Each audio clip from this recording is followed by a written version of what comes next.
Once upon a time, there was a young undergraduate student who couldn't speak in front of 10 people or even walk up to some people sometimes.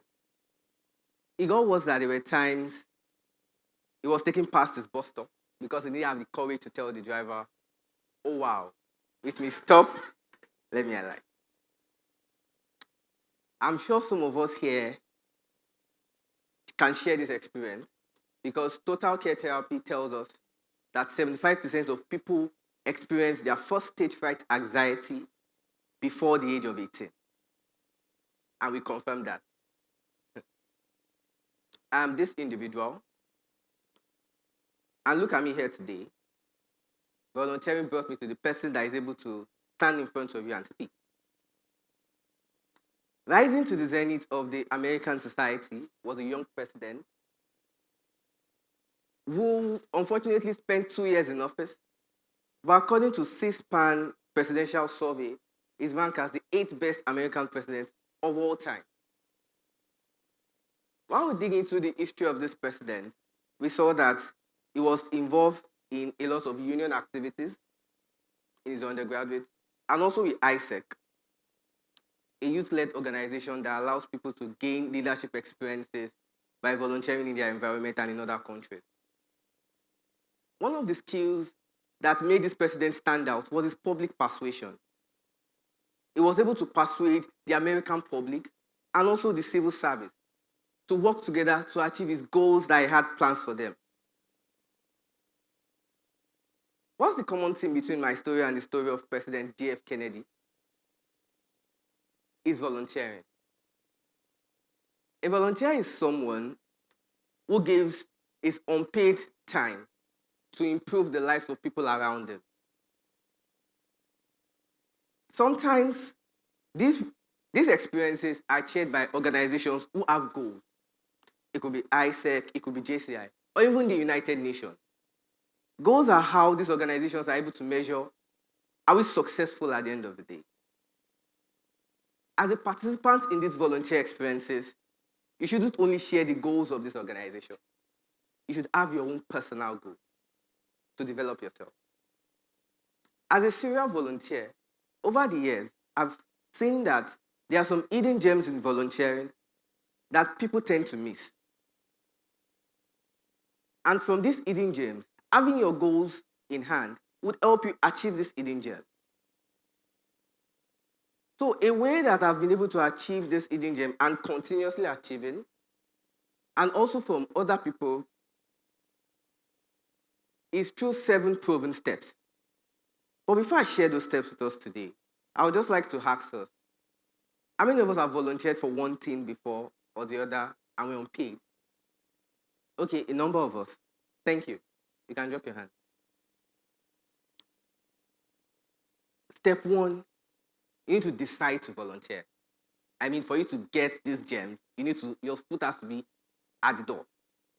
So you need to actually raise up your hand. Oh, I want to join this volunteer organization.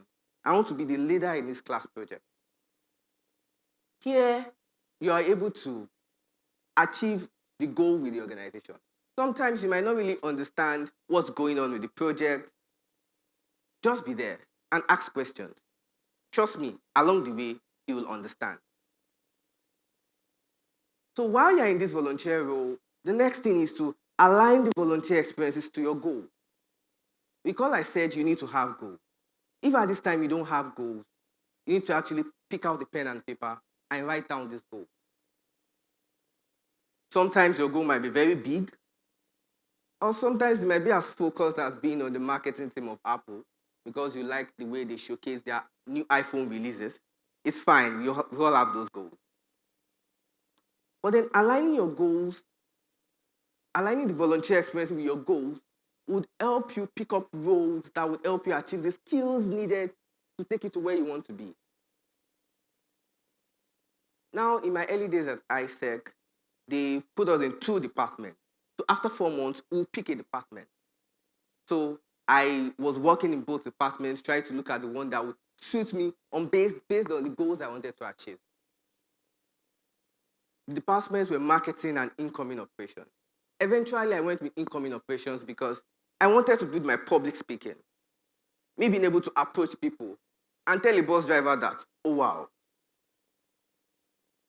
In incoming operations, I was able to do more public speaking, speak at events.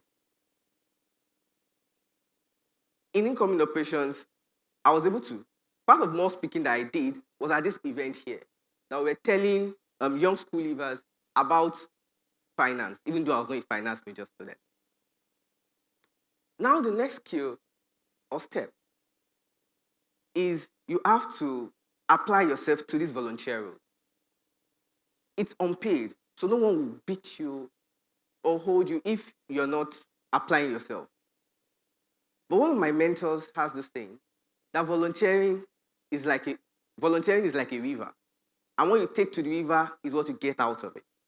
If you take a cup of water to the river, you get a cup of water. If you take a tank to the river, you get a tank of water. So you have to apply yourself to this role. All through my years with ISEC and as I continue to volunteer till today, I apply myself in this role. So still, back in my early days at ISEC, I was still shuffling between two departments.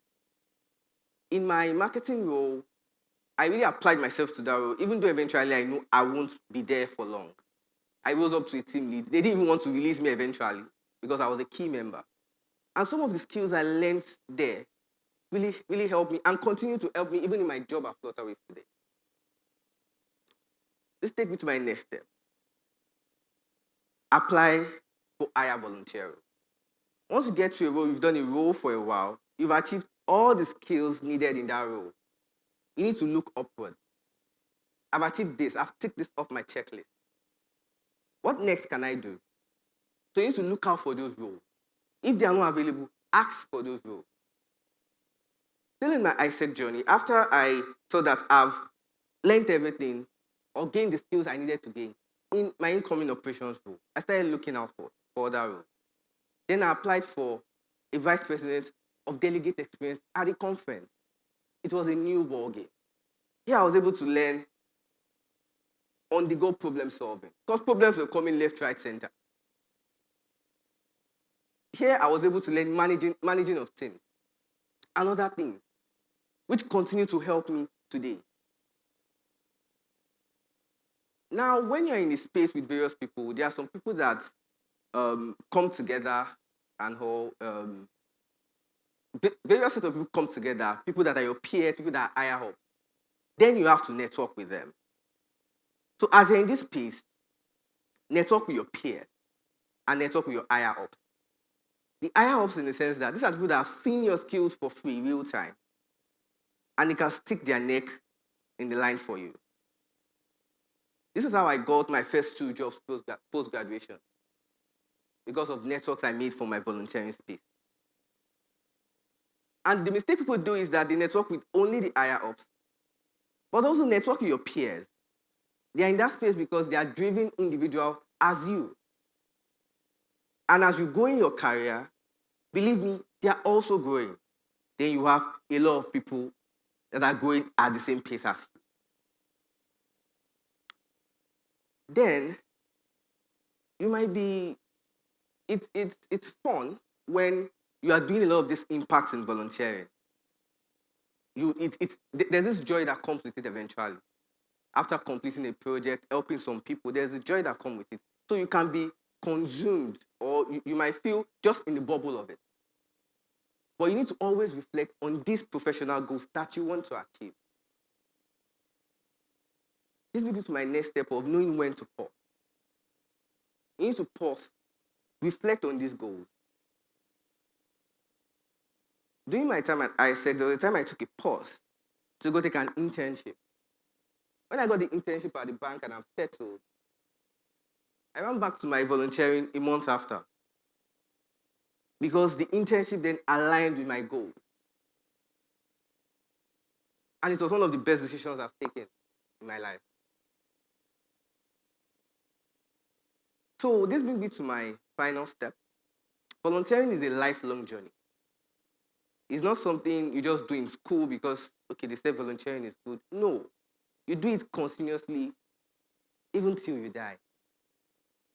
So don't stop volunteering. I currently volunteer for various projects. And in the organization where I work, we noticed a need in a department to train them. And I had to volunteer to be a trainer for that project. And this picture was taken by the vice president of my department. Even though she's my HOD, we don't see often because we work remotely. But she was in the same space as I was, teaching for the whole day, 8 hours, for 4 days, and seeing my capabilities, that she had to take this picture. We eventually made a lot of impact from the training. And myself and my VP, we had some conversations afterwards, which I hold in my left hand. I wouldn't have been able to get that much insight from her if I didn't volunteer for the project. So today, tomorrow, I'll still continue to volunteer because it's a free tool for me to continue to rise in my career. I advise you to do the same today. And also, one of my mentors, it was the sales skills he learned at ISEC that he was able to use to get into Jumia and HP. There's a wonderful colleague of mine at Flutterwave where he just got an award as one of the best people on the marketing team. Even though he finished as the best graduate student from political science, it was the skills he learned as the head of marketing at ISEC that he's using today and being stellar in his role. So these 7 steps have been proven steps that people have continuously used to achieve professional development from volunteering.